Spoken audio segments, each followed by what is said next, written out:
the last topic, no, kaya lang 2 parts to, mahaba ang nervous system. Kahit doon sa PowerPoint, no, that comes along with the textbook, part 1, part 2 kung nakita nyo. So, yung next part natin, most probably Friday na. Kasi by Wednesday, magpupuis tayo ng muscular system. No? Yung muscular system, hindi ko pa rin na-upload yung mga PowerPoint, tsaka yung supplemental videos, no, that I promised you. After our class, i-upload ko na siya para makapag-ready na kayo. No? And to prepare for a quiz on Wednesday. Okay? So, kanina napag-usapan schedule exam. Si Sir JC will give the exam Wednesday. So, ako Monday na lang. Kasi di na ako pwede magbigay ng Friday kasi opening na pala ng ano yun, ng foundation week. So, Monday na lang ako. Okay? And, tawag dito. For the laboratory, written na lang din muna. No? Kasi wala pa naman tayong clinical simulation. Mag-start ang clinical simulation natin. Second module, no? Or module 2. Yun talaga kailangan. At yung kay Sir JC, tanungin nyo kung ang ano niya. Pero sa akin, yung lab exam ko more on drawing. Sa Monday din po mangyayari. Monday na rin. Monday. So, kasama na po yun dun sa 60 items? Ibang items yung ano sa laboratory. So, hindi siya abot ng 60 items, less than 50 items pag laboratory. More on ano yun, illustrations. So, paano drawing? Like, Magdodrawing kami? drawing Hindi. talaga kami? Labeling. Labeling. Labeling. Sir, may choices din yan? Wala. Labeling eh. Oh So, my kahit God. yung nasa box lang. O nga sir, multiple, yung nakalagay na yung Word mga box. Yung nakalagay choices. sa box yung one choice. Yun lang. Para matching tayo. Opo. Okay, let's see. Let's see. Tapos wala. Ay talaga. Okay, so start tayo. This is part 1, no, of the nervous system, and let's start our discussion by having the general organization of our nervous system. So the nervous system is divided into the central nervous system or the CNS and the peripheral nervous system or the PNS. The central nervous system is composed of the brain and the spinal cord, while the PNS is composed of lahat ng kulay yellow dyan. Yung mga nerves na tinatawag natin. Nerves to the face, ganglia, nerves to the upper limb, and the nerves to the lower limb. Basta lahat ng naka-attach sa brain and the spinal cord, that's part of the peripheral nervous system. So again, no, central at saka peripheral. Ngayon, yung peripheral nervous system is further subdivided into sensory and motor division. No? Although hindi kita dito sa drawing na to, yung mga nerves na yan, yung mga kulay yellow, meron yung sensory and motor division. No? And when we say sensory division, these are the nerves that conduct action potentials from sensory receptors to the CNS. Now, when we say action potentials, these are simply nerve impulses. You have to remember that in the nervous system, information is conducted in the form of nerve impulses. At ang tawag natin doon in physiology is called action potential. We will elaborate more about that later. So, again, sensory division, it conducts action potential from sensory receptors to the CNS. Nasaan ba ang sensory receptors? Sensory receptors are located at the end of the nerves. We have sensory receptors in our skin. Di ba? Kasi nga, we have nerve endings sa skin natin. Maliwanag ba? We also have sensory receptors in the retina of our eyes. Those are receptors for light. Di ba? We have special sensory receptors sa dila natin, sa tongue natin. Di ba? Yun yung mga taste receptors. Did you get it? Di ba? In our nasal cavity, we have special sensory receptors for the sense of smell. Maliwanag ba? And all of those sensations are converted into impulses or action potential for them to be conducted to the spinal cord and to the brain for processing. Naiintindihan? Di ba? Kaya alam mo, no, pag natusok ka, di ba? Ramdam mo, alam mo, pag may naamoy kang mabaho or mabango, you're able to interpret because all of those impulses are conducted to the brain for processing. Maliwanag ba? Na? Sensory division from sensory receptors to the CNS, meaning paakyat, papunta dun sa brain. Now, the motor division, it also conducts action potentials, but this time, na, to effector organs such as muscles and glands. Saan galing? No? Hindi sinabi dito. Yun naman, galing sa brain, pababa, papunta sa effector organs such as muscles, glands. Maliwanag ba? Like for example, sa thermoregulation or sa body temperature regulation, di ba? Pag mainit ang classroom, nararamdaman mo. Tama ba? Di ba ramdam natin? Because we have sensory receptors in our skin. Di ba? It is conducted from the skin sensory receptors going to the sensory division of the nervous system, pakit sa brain. Di ba? It is interpreted by your brain as ay umiinit yung body temperature. Para hindi masyadong uminit, homeostasis, para hindi masyadong uminit yung core body temperature, your brain will again send signals. Diba? Going to the spinal cord. Now this time, palabas through the motor division. Ano naman ang i-activate ni motor division? Yung iyong mga sweat glands. You will perspire para pagka nagpawis ka, lalamig ulit yung body temperature. Nakukuha nyo? No? Kaya merong sensory division paakyat, merong motor division pababa naman siya. So kung titignan nyo, our nervous system functions basically like a computer.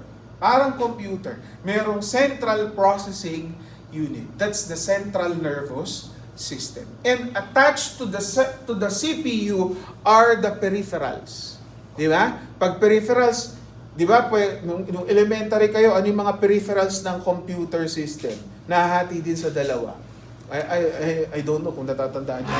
The input devices and the output devices. Di ba?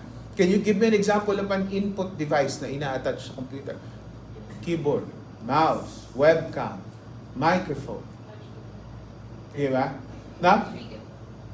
Yung flash drive kasi pwede kang mag-download at mag-upload dun eh. Di ba? So, yung pag sinabing input devices, those are the peripherals that you use to key in or to input data to the computer for processing. Di ba? Yung mouse, yung keyboard, again, pwede rin yung, anong tawag doon? Drawing board, di ba? So, yun. And then, ano naman yung mga output devices? Output devices, merong speaker, yung monitor, di ba? Yan ang mga output devices. Bakit? Kasi, ang conduction doon, conduction ng data from outside the computer going into the computer. Input yon, di ba? Pag na-process yung data from the computer, from the CPU, going to the screen or going to the speaker. Isang papasok, tsaka isang palabas. Maliwanag ba? No? Ganon din dito. No? The sensory division, papasok or pataas. No? Yung motor division, pababa. Palabas naman siya. In some textbooks, the sensory division is known as the afferent division. Tandaan niyo yan. Afferent division. A-F-F-E-R-E-N-T. Afferent. Meaning ascending. Na? Sensory pataas. Now, while the other division is efferent. Pinalitan mo lang yung A ng E. Efferent. Meaning descending. No? Naintindihan? Or away from the central nervous system. So you remember this. Sensory and motor division. Now, okay, those nerves can also be classified according to the regions of the body that they innervate. No? Yung mga peripheral nervous system, sabi natin, di ba? It's classified into two according to function. Sensory and motor division. Now, they can also be classified according to which regions of the body that they innervate. So, somatic, autonomic, and enteric nervous system. Yung somatic nervous system, tingnan nyo, Transmits action potential. Saan papunta?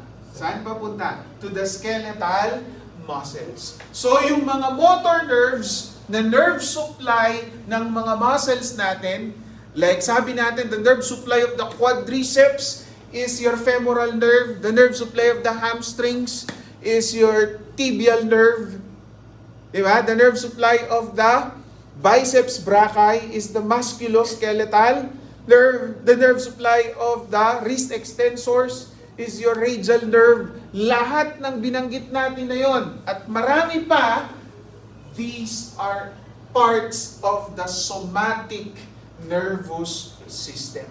Meaning, they innervate the body wall. Nakukuha?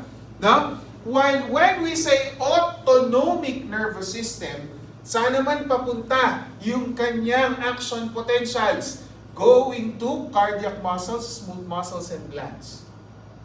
Okay. What did you notice? All of these are under involuntary control.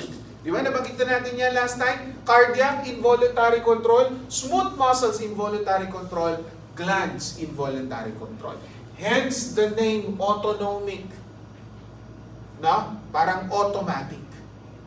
Maliwanag ba? You cannot control. Ano lang ang control natin? Somatic. Pero itong autonomic division, this is under involuntary or automatic siya.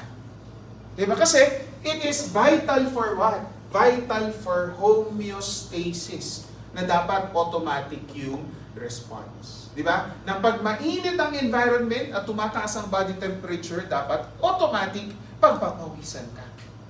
Diba? Para hindi ka mag-overheat, kumbaga. Now, dati dalawa lang yan. Somatic and autonomic.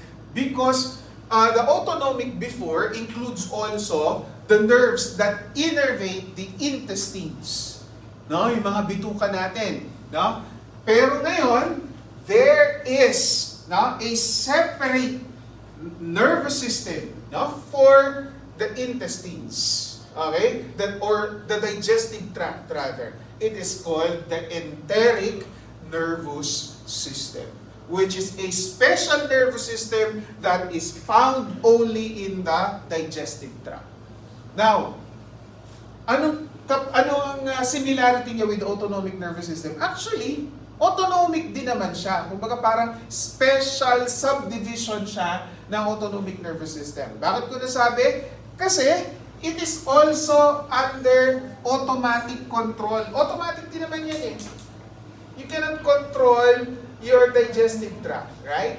Diba? Hindi mo makokontrol yan. Hindi mo makokontrol ang contraction ng stomach, ng small intestine, and the large intestines. You cannot control that. Automatic yan. No? Yun nga lang, anatomically kasi, no, yung distribution niya talagang special and it is found only in the digestive tract. So remember this. So as a summary, no, in terms of function, dalawa. Tandaan niyo, sensory or afferent at motor or efferent. No? Tapos kung saan sila nakikita, tatlo, somatic, autonomic, and enteric. Or rather, hindi ko saan nakikita what structures yung ini-innervate nila. Saan sila papunta. Pag somatic, sa skeletal muscles. Pag autonomic, sa internal organs. Except for the digestive tract. Kasi pag sa digestive tract, may special name tayo. It's the enteric nervous system. Okay, let us continue. So, parang ganito yan. Take a look at this diagram. So, ito yung basically summary, no, of what we have just discussed. Okay? Central nervous system, no, brain and spinal cord. And then yung peripheral nervous system can be subdivided into sensory and motor. Tapos yung motor can be subdivided into somatic and autonomic nervous system. Di ba? So, kung makikita nyo dito sa picture, wala na yung enteric. Kasi lumalabas yung enteric, under na rin siya ng autonomic nervous system. Kumbaga, hiniwalay lang siya kasi may special na nerve supply nga ang ating digestive tract. Okay? Now, so kung makikita nyo, somatic, no? Ang effector organ niya, skeletal muscles. Pag autonomic, it is further subdivided into the sympathetic and parasympathetic nervous system. Okay? No? Again, sympathetic and parasympathetic. No? Madidiscuss pa natin, no? Yung opposite effects niyan. Magkaibang effects niyan eh. Iba ang effect ng sympathetic sa heart, sa smooth muscles, and sa gland.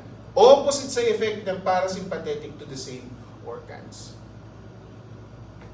So, ibig sabihin yan, each of our internal organs receive innervation from both sympathetic and parasympathetic nervous system. Pag si sympathetic ang na-activate, for example, sa heart, pag si sympathetic ang na-activate, no? ang effect niya sa heart, fight or flight response. Alam niyo naman yan, basic elementary science, kung ano yung fight or flight response. Di ba? Ano yung fight or flight response? Ano nangyayari sa heart rate? Ano nangyayari sa strength ng contraction ng heart muscles? Increased or decreased? Increased. Di ba? Pag natakot ka, pag kailangan mong lumaban, di ba? Nakukuha niyo ba? Kaya nga, fight or flight response. In both responses, kailangan malakas yung puso. Kasi kailangan mo tumakbo or kailangan mo makipagsuntukan. Nakukuha niyo yung point? In times of crisis, kumbaga. And the exact opposite of that is the parasympathetic division. When parasympathetic naman is activated, it will have the opposite effect to your cardiac muscles, to your heart. Baliktad naman. Like for example, when we are sleeping, mas relaxed ang katawan, parasympathetic yan. So mas mabagal ang heart rate. Nakukuha niyo yung point? No? So, bawat internal organs natin, dalawang autonomic ang tinatanggap niyan.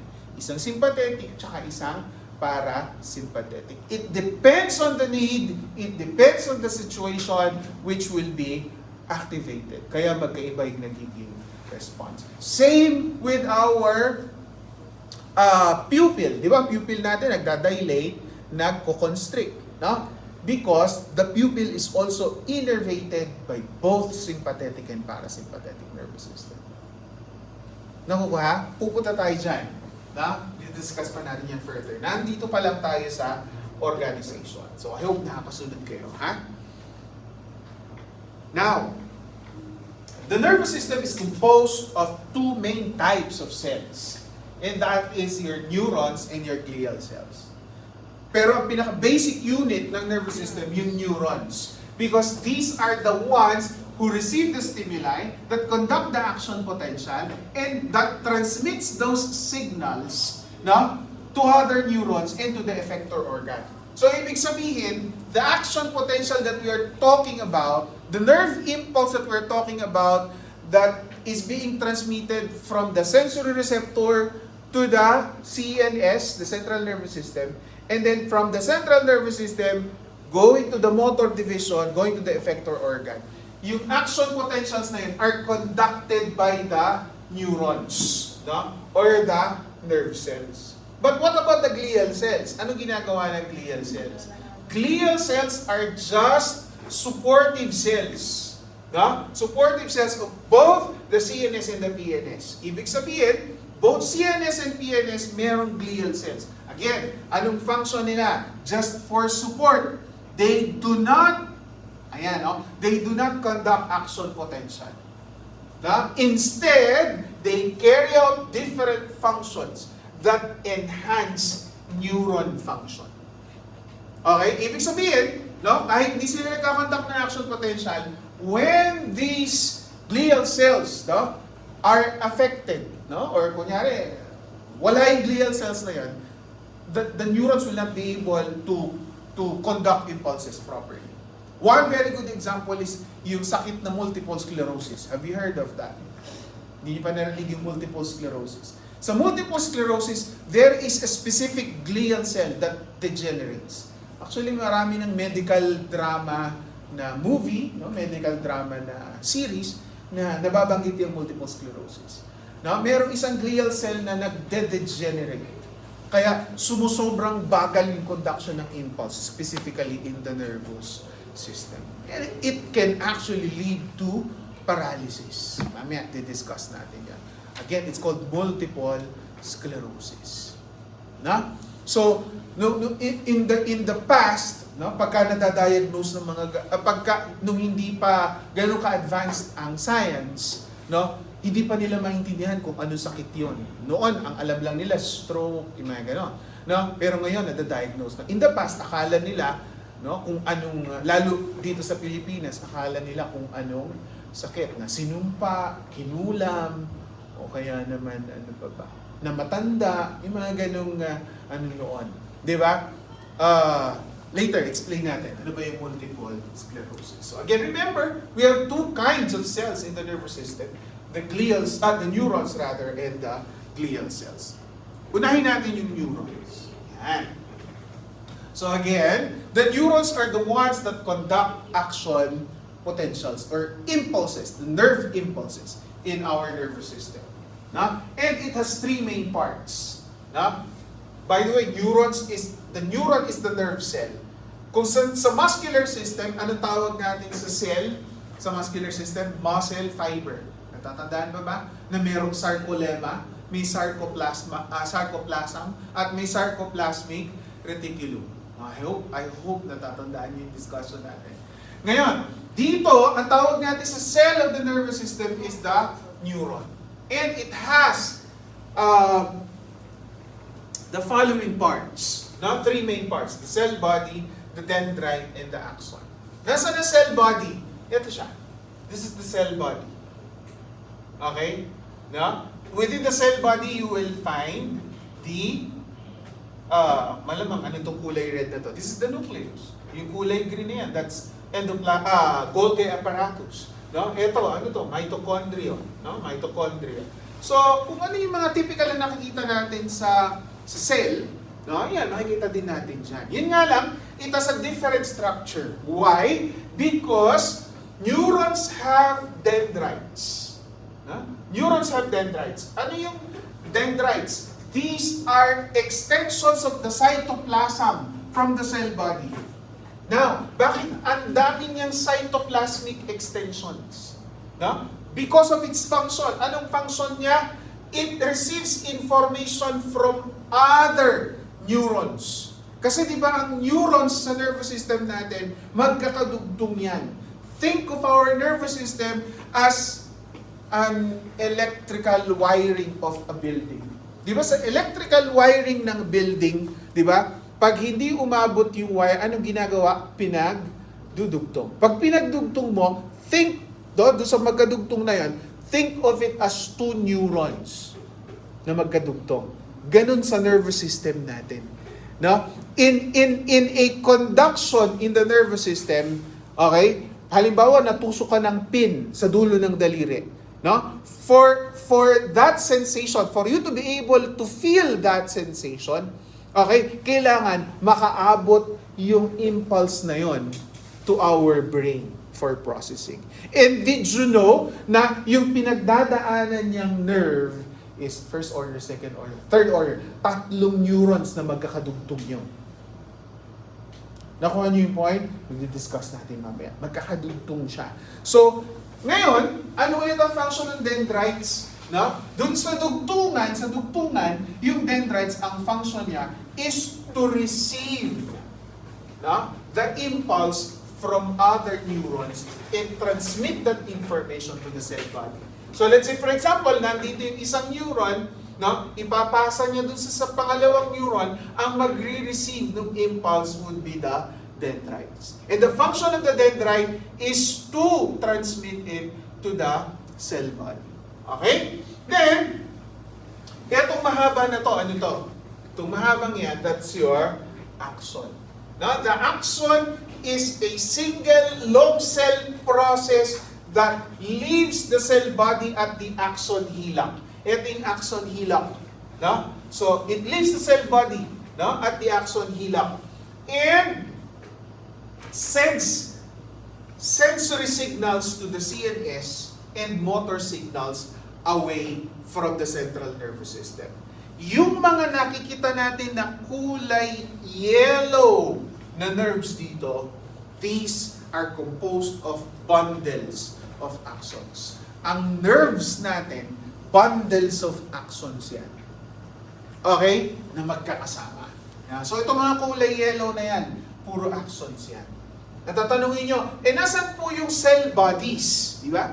Nasan po yung cell bodies? Cell bodies, nasaan po itong mga ito? Kasi ito, nandun yan sa nerves eh. Di ba? Yung mga kulay yellow kanina. Nasaan po yung cell bodies? Cell bodies are found here in the brain and also in the spinal cord.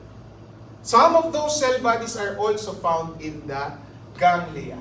Yung ganglia, yun yung, anong tawag doon? Parang nodule, no? Na nakabilog or nakabukol doon sa mga nerve roots natin. Mamaya, papakita ko sa inyo yan. So, uulitin ko. Again, yung axons, ito yung mahaba. No? That makes up bundles of, or bundles of axon makes up the peripheral nerves. Okay, now, in terms of structure, we have 3 kinds of neurons. Again, in terms of structure, we have 3 kinds of neurons. You call this your multipolar neuron, you call this your bipolar neuron, and you call this your pseudo-unipolar neuron. Yung nakita niyo sa drawing, alin ang pinakamalapit?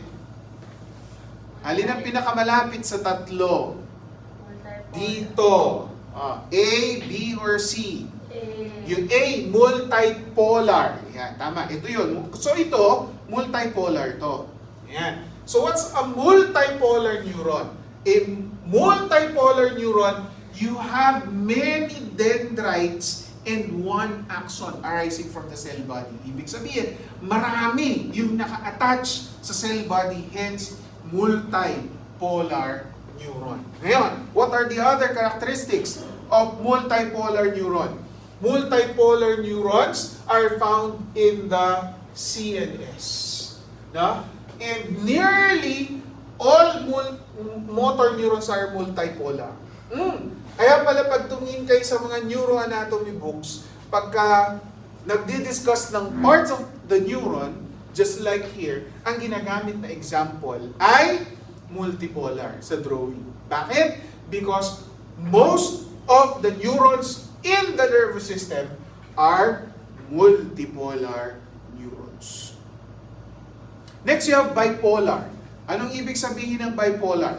Bipolar neurons, bi meaning dalawa. Because you only have 2 processes attached to the cell body. One is a dendrite and the other one is an axon.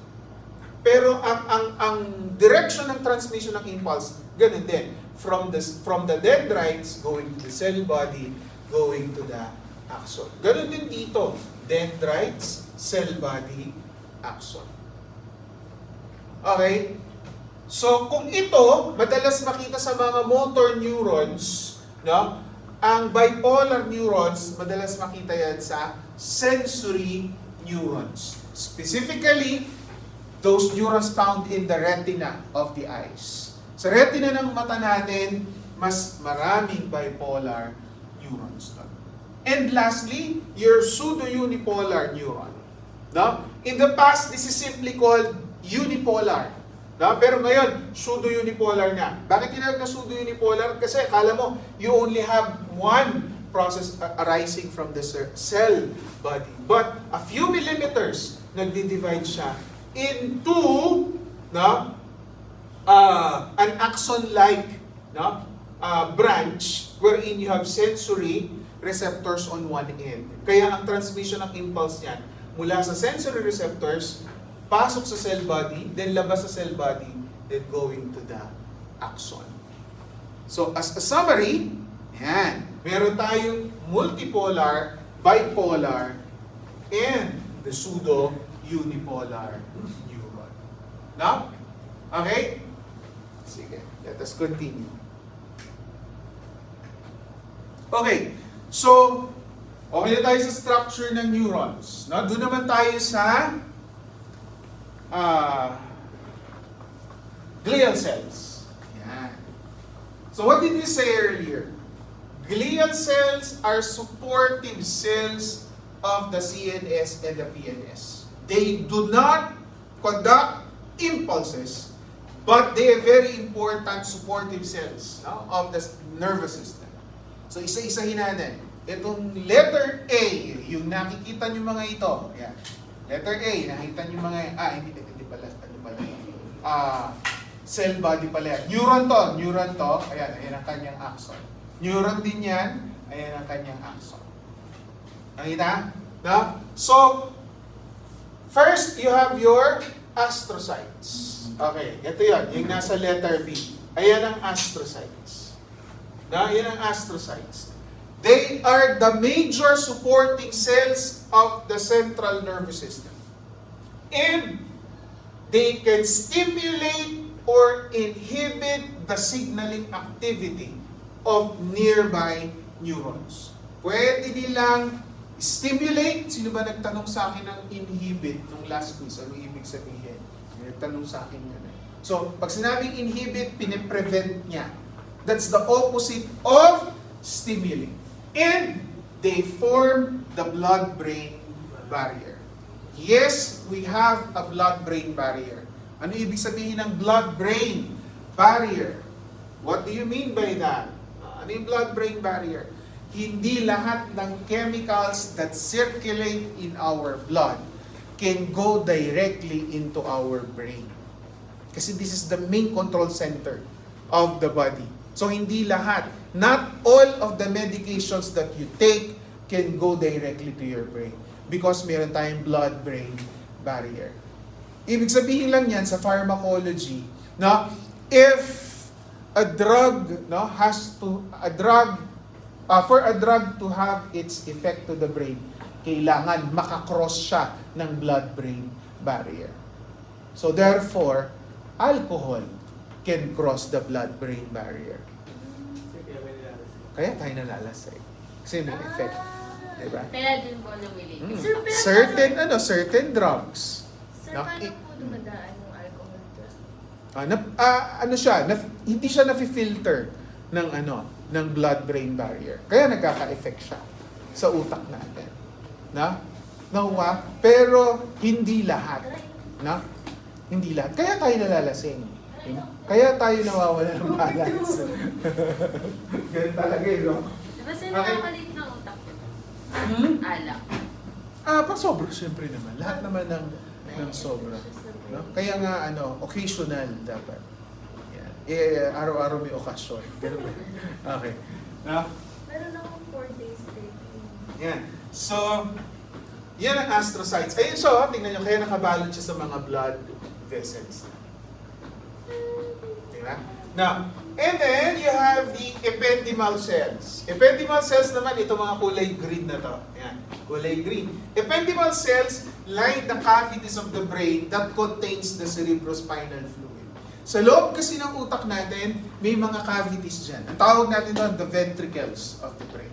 And inside those ventricles, may laman na fluid, yung pinakatubig ng utak natin. It's called the cerebrospinal fluid. Nagsisirculate yan papunta sa spinal cord natin. Okay? So, one of the functions of the ependymal cells, kung ano mapapansin nyo, meron siyang cilia sa ibabaw, no? Yung mga projections na yan. One of the functions of the ependymal cells kasi is to facilitate the flow of the CSF. Yung pagdaloy niya mula sa brain pababa sa spinal cord. It is being facilitated by the cilia. And some of the ependymal cells also help in the secretion or production of our cerebrospinal fluid. Okay? Cerebrospinal fluid, yun yung sobra-sobra or in excess sa may mga hydrocephalus. Kaya lumalaki yung ulo. Iyon din yung same fluid that is being drained from the brain going to the peritoneal cavity. Kaya usually maririnig nyo nilagyan na siya, inoperahan na siya, nilagyan siya ng VP shunt. When you say VP shunt, it means ventriculoperitoneal shunt. It is a tube that connects the ventricles of the brain to the peritoneal cavity of the abdomen para yung excess na CSF iihi ng bata. Para hindi lumaki ng lumaki yung kanyang ulo. Yan ang tawag doon, VP shunt. Okay. Now, next, you have your microglial cells. Ito naman yon. Ito naman ang microglial cells. Okay?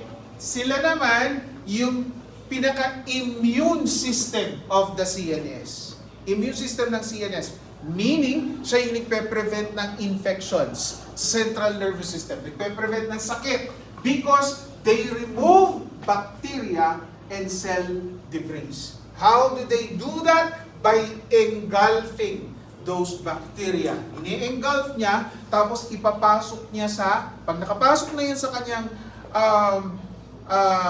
cytoplasm, ipapasok niya yun sa loob ng vesicles. Yung loob ng vesicles may digestive enzyme at tutunawin niya yun.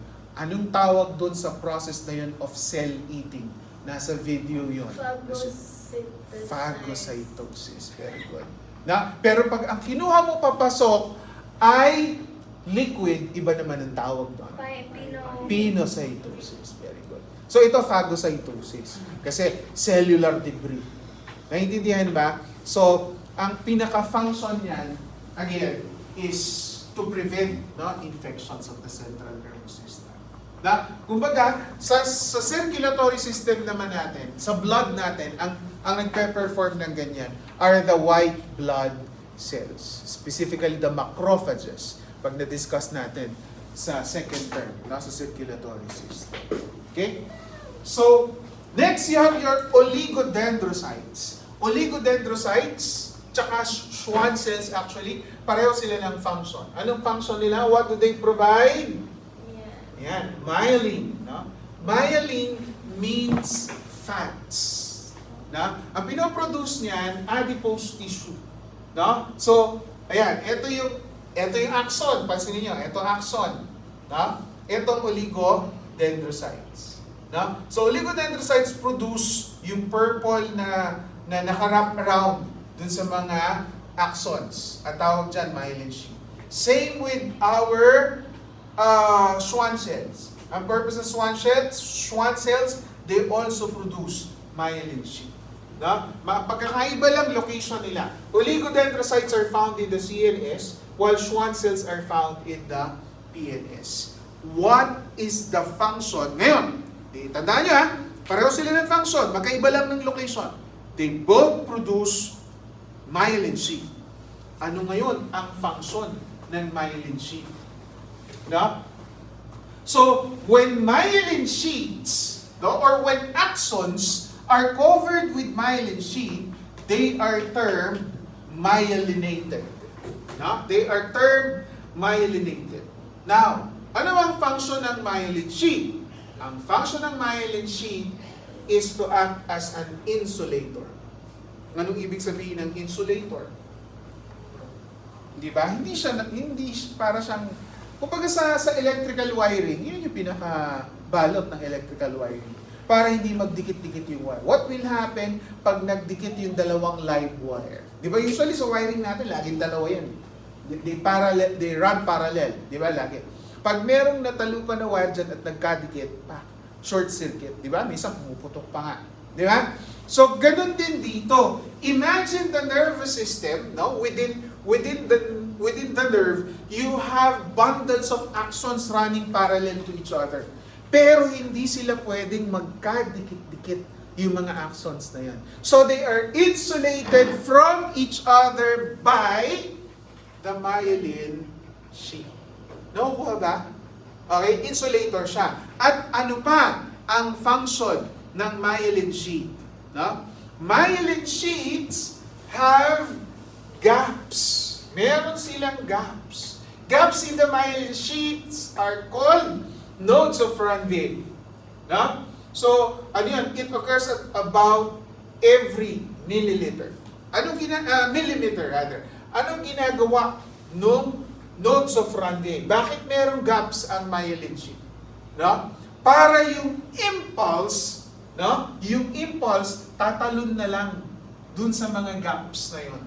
Ibig sabihin, walang mangyayaring pagdaan ng impulse dito sa nakabalot. Kasi nga, insulated siya. So, ang impulse will be jumping from one node to another node. Anong purpose nun? Pagka tumatalon yung impulse. By the way, ang tawag dun sa conduction na yan, saltatory conduction. Salta, which is Latin for jump. Saltatory conduction. Pag saltatory conduction, mas mabilis yung conduction ng impulse. Mas mabilis makarating from the sensory receptors to the brain, and then from the brain going to the effector organ. Kaya pag myelinated ang axon, you remember this. Pag myelinated ang axon, mas mabilis ang conduction ng impulse. Maraming factors na nakaka-affect sa speed ng conduction ng impulse. Isang factor lang yung myelinated or unmyelinated. Ano pa yung iba? Another factor is the diameter of the axon. The bigger the diameter, the faster the conduction. Pero nasabi ko sa inyo kanina, di ba, that there is one disease of the nervous system that causes yung degeneration of the myelin. Na, nabanggit ko na yun kanina, multiple sclerosis. Now, in patients with multiple sclerosis, ang nawawala or ang nagde-degenerate sa nervous system kasi degenerative disease siya. No? Pag sinabing degenerative disease, ang onset niyan hindi bigla, unti-unti. No? So, pag nauubos ang myelin sheath, bumabagal yung conduction ng mga nerves. Ang tendency, ang unang naapektuhan, muscles talaga. Muscle function. Nagiging weak hanggang sa maging paralyzed yung patient. Okay? Ang hirap niyan, walang gamot. Since most of the time, this is an autoimmune disease. When you say autoimmune disease, your own immune system is attacking your myelin sheath.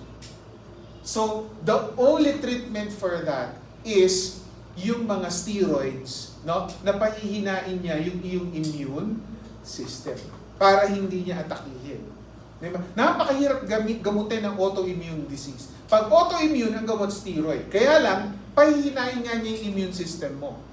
Di ba? Para hindi niya atakihin kung ano man yung cells of the body, healthy cells na ina-atake niya. Kaya lang, at the same time, your immune system gets weak also. So you become prone to infections.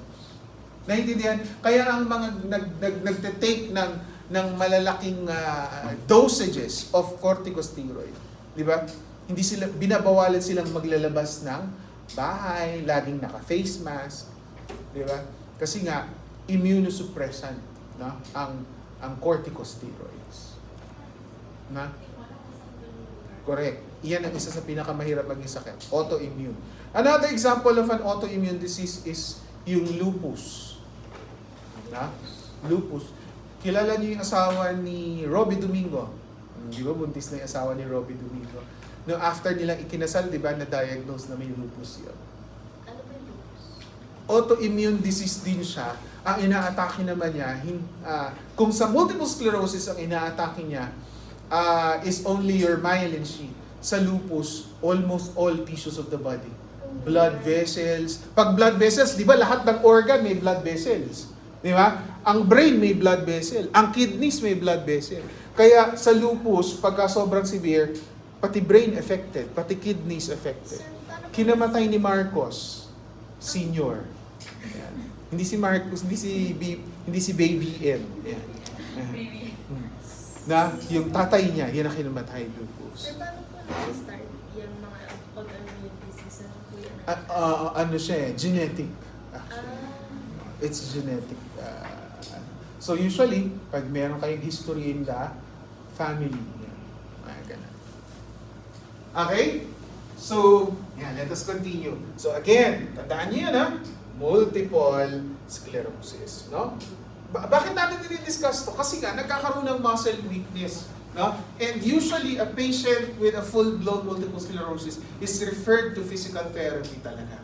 Kasi para hindi mabilis yung onset ng muscle weakness.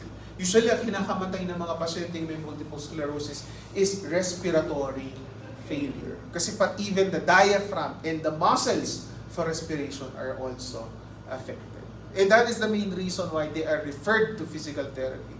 Because we will be teaching our patient, no, yung energy conservation techniques, no, paano huminga, ng mas malalim, mas maayos despite the weakness of the respiratory muscles. Okay? Sige, let us continue.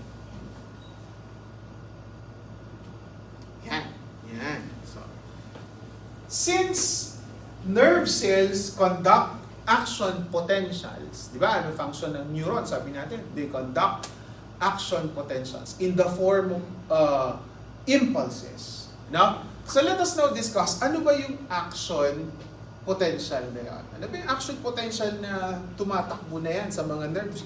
Natusok yung dulo ng daliri mo, yung impulse para makarating sa brain, they are carried, no, or conducted through our nervous system in the form of action potential.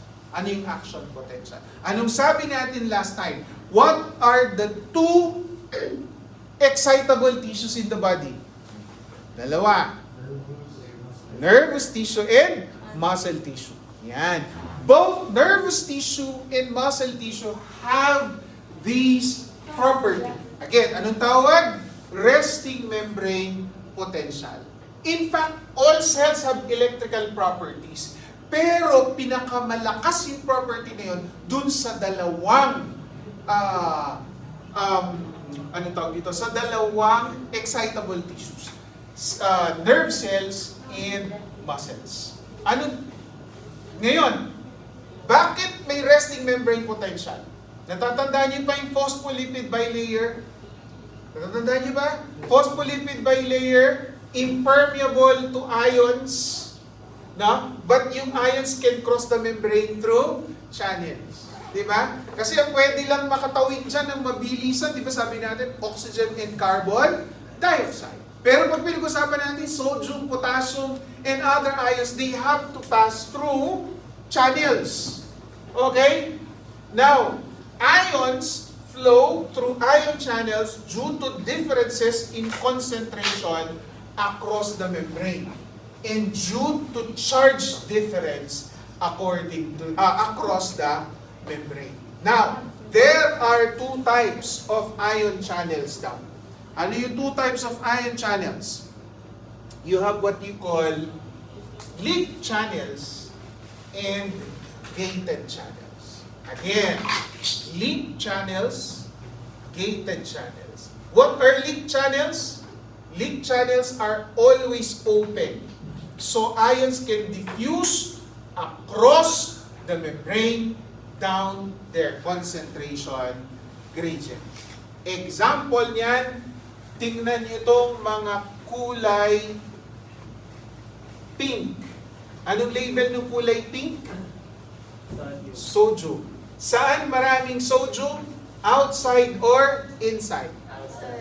Okay, maraming sodium outside. Diba? Now, tingnan nyo itong pink na to. Diba? Tingnan nyo itong pink na to. So, pink din siya. So, therefore, para saang channel siya? Channel siya ng sodium.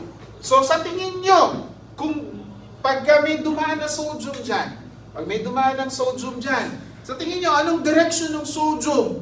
Papasok or palabas? Saan mas maraming sodium? Saan mas maraming sodium? Sa labas. Saan mas konti? Sa loob. So therefore, kung dadaan man ng sodium dyan, papasok yun. Kasi usually, ang flow ng mga bagay-bagay, usually from higher to lower. Nakalimutan na. O nga, so akala ko Sorry, lower kala ko to lower to higher. higher. No. Di ba dalawang Yung klase isa. yan? Passive at saka active. Ano pinag-uusapan natin dito? Passive lang. What specific type of passive transport yan? Sodium. Hindi yan simple diffusion. Kasi ang simple diffusion, yon, facilitated. Pero explain ko muna, hindi yan simple diffusion kasi ang simple diffusion, tumatagos lang sa lipid bilayer. Example nga niyan, oxygen and carbon dioxide. Ito, bakit tinawag na facilitated diffusion? Higher to lower lang din siya, pero hindi siya tumatagos sa lipid bilayer. Nakukuha niyo yung point? Saan niya kailangan dumaan? Sa sodium channel. Specifically, ang tawag dito, sodium leak channel. Bakit leak channel? Because it is always open. Naintindihan? Kaya ang nangyayari dyan, unti-unti yung sodium pumapasok. Kasi marami sa labas, kaysa sa loob. Maliwanag ba? O, last na lang, tapusin lang natin to slide na to. Ano naman yung gated channels? Yung gated channels, pwedeng, na-delete ko ba? Wala dito. Anyway, gamitin ko na lang dito. For Yan. drawing. Wala akong dalang ano nga eh. Wala akong dalang pen. Tsaka ayoko mabibidyo nyo. Yan.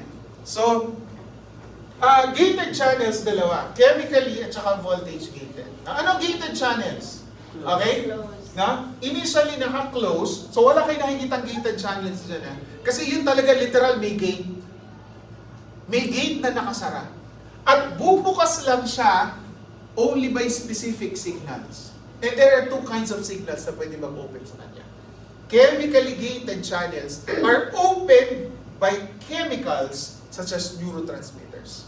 While voltage gated are opened by changes in the electrical property of the membrane. Okay? So, sige, tuloy natin on Wednesday after the quiz. Okay, sige. Meron na tayong kasunod din. Thank you. It was.